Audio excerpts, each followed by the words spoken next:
வணக்கம். உங்கள் நண்பன் ராகுல் காந்தி, இந்துஸ்தான் ஜனதா கட்சியின் கோவை நாடாளுமன்ற தொகுதி வேட்பாளர். பேனாமுனை மற்றும் 7 கதிர்கள் சின்னத்தில் போட்டியிருந்தேங்க. இந்த தேர்தல் களம் இது என்னுடைய 5வது தேர்தல் களம். 34 வயதுல 5வது தேர்தல் களம் பார்ட்டிசிபேட் பண்ணியிருக்கேன். மக்களுடைய அங்கீகாரம்ங்கிறது வாக்குகள் குறைவா இருந்தாலும் அவர்களுடைய எண்ணங்களுக்கு தகுந்த மாதிரி என்னுடைய மக்கள் பணி சிறப்பாக செயல்பட்டு இருக்கு. அதற்கு எனக்கு அளித்த வாக்குகள் ஒரு உத்வேகமா இருக்கு. இந்த தேர்தல் காலத்தை நான் போட்டியிடுறதுக்கு முக்கியமான காரணம், தேர்தல் விதிமுறைகள்னு சொல்லுவாங்க, அதில் நடக்கும் குளறுபடிகளை சரி செய்யறதுக்காக தான் இந்த தேர்தல் காலத்துல முக்கியமா போட்டியிடுறது.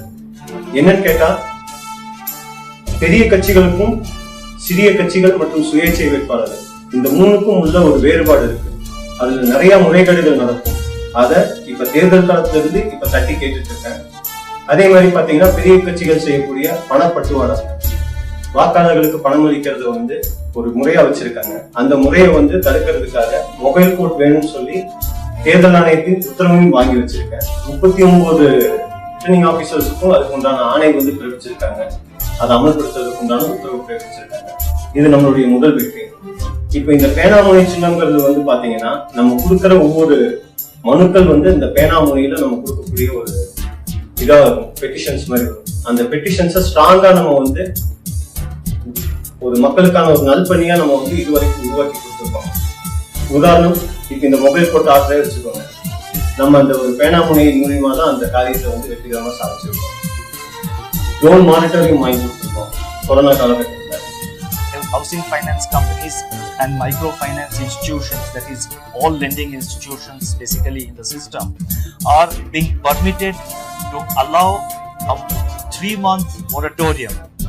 I repeat, all the lending institutions are being permitted to allow a moratorium of 3 months on payment of installments in respect of all term loans outstanding as on 1st March 20. விவசாயிகளுக்கு உண்டான நிதிகள் சிறப்பு நிதியை பெற்றுக் கொடுக்கறதுக்கும் மனு போட்டு மத்திய அரசின் மூலியமா வாங்கி கொடுத்திருக்கோம். கொரோனா காலகட்டத்துல மக்கள் பணிகள் பல விஷயங்களுக்கு இந்த பெட்டிஷன்ஸ் மனுங்கிறது நம்ம மூலியமா தாக்கல் படுத்தி பல வெற்றிகள் நம்ம பெற்றிருக்கோம். அதே போல இந்த தேர்தல்ல போட்டியிடுற உங்கள் வேட்பாளராகிய நான் ராகுல் காந்தி, எனக்கு ஒரு வாய்ப்பு கொடுத்தீங்கன்னு சொன்னீங்கன்னா, கண்டிப்பா பாத்தீங்கன்னா இந்த தேர்தல் காலத்துல நம்ம வாக்குறுதி மொத்தம் 5 வச்சிருக்கோங்க. முக்கிய வாக்குறுதியா அந்த முக்கிய வாக்குறுதி நம்பர் 1 பாத்தீங்கன்னா, இந்திய மொழிகள், மாநில மொழிகளா இருக்கக்கூடிய அரசு அலுவலகங்கள்ல பயன்படுத்தக்கூடிய மாநில மொழிகள் 22ஐயும் தேசிய மொழியாக்கக்கூடிய ஒரு அங்கீகாரம் வேணும்னு சொல்லி மத்திய அரசை வலியுறுத்தி அந்த திட்டத்தை வெற்றிகரமா செயல்படுத்தி காண்பேன்.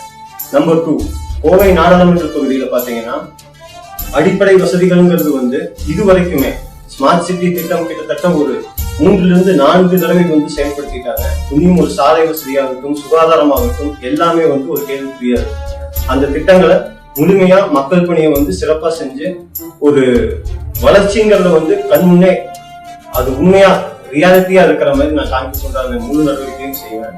3வது பாத்தீங்கன்னா, 50 புதிய தொழில் நிறுவனங்கள் கோவை நாடாளுமன்ற தொகுதியில தொடங்குறதுக்காக ஏற்பாடு செய்வாங்க. அதன் மூலியமா அரசுக்கு நேரடி வருவாய் கொள்கை அப்படிங்கறத உருவாக்கி கொடுப்பாங்க. ஏன்னா வருவாய் மட்டும்தான் அரசாங்கத்தோட நேரடி வருவாய் கொள்கையா இருக்கு.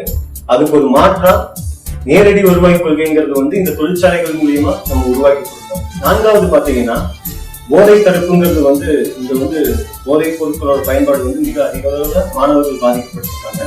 அதற்கு பள்ளி கல்லூரிகள்ல இதை கண்காணிப்பதற்காக சிறப்பு அதிகாரிகளை ஒரு அதிகாரி தினமும் மானிட்டர் பண்றதுக்கு பள்ளி கல்லூரிகள்ல நியமிப்போம். அதே மாதிரி எல்லா பகுதிகளிலும் கண்காணிப்பு மையங்கள் அமைப்போம். இதன் மூலியமா போதை தடுப்பு பன்மடங்கு குறையும், மக்களும் ஒரு பாதுகாப்பான சூழல் இருக்கும். 5வது வாக்குறுதி என்னன்னு கேட்டீங்கன்னா, வங்கி கடன் மூலியமாக மக்கள் அந்த வசூலிக்கும் நபர்கள் மூலியமா பல இன்னல்களுக்கு உள்ளாகிறாங்க. என்னன்னு கேட்டா, இப்ப பொருளாதார சூழ்நிலை ஒரு கடினமான சூழ்நிலை மக்கள் ஃபேஸ் பண்ணிட்டு இருக்காங்க. ஏன்னா வாழ்வாதாரத்துக்கே அந்த வருமானம்ங்கிறது போதுமானதா இல்லாத காரணத்தினால இப்ப வங்கி கடனால நடக்கக்கூடிய இன்னல்கள் ரொம்ப அதிக அளவுல இருக்கு.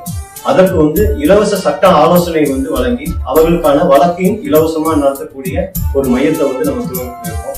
இதன் மூலியமா வங்கிகள்னால மக்கள் வந்து நேரடியா பாதிக்கப்படுவாங்க இல்லைங்களா, வங்கியில கடன் வாங்குறதுக்கு, அவங்களுக்கு ஒரு நிரந்தர ஒரு உதவியா அது அமையும். இது என்னுடைய 5 முக்கிய வாக்குறுதிகள்ங்க. எப்படி நான் ப்ளூ பென்ல வந்து பல விஷயங்களை வந்து பெட்டிஷன்ஸ் மூலியமா சாதிச்சணும், அதை வந்து ஒரு மக்கள் பிரதிநிதியா அந்த கிரீனிங் சைன் போடுறதுக்கு ஒரு வாய்ப்பு கொடுங்க. கண்டிப்பா நான் சொன்ன இந்த முக்கிய 5 வாக்குறுதிகளையும் வெற்றிகரமா நிறைவேற்றி காமிப்பேன். அது என்னுடைய உறுதியான வாக்குறுதியா சொல்லிக்கிறேன். உங்கள் சின்னம் பேனாமுனை மற்றும் 7 கதிர்கள். உங்கள் வேட்பாளர் ராகுல் காந்தி, இந்துஸ்தான் ஜனதா கட்சி. கண்டிப்பா இந்த வாய்ப்பு எனக்கு கொடுங்க. கண்டிப்பா ஒரு மாற்றம் இந்த பேனாமுனை சின்னத்தின் மூலியமா கோவை நாடாளுமன்ற தொகுதியில் அமையும். நன்றி, வணக்கம், ஜெய்ஹிந்த்.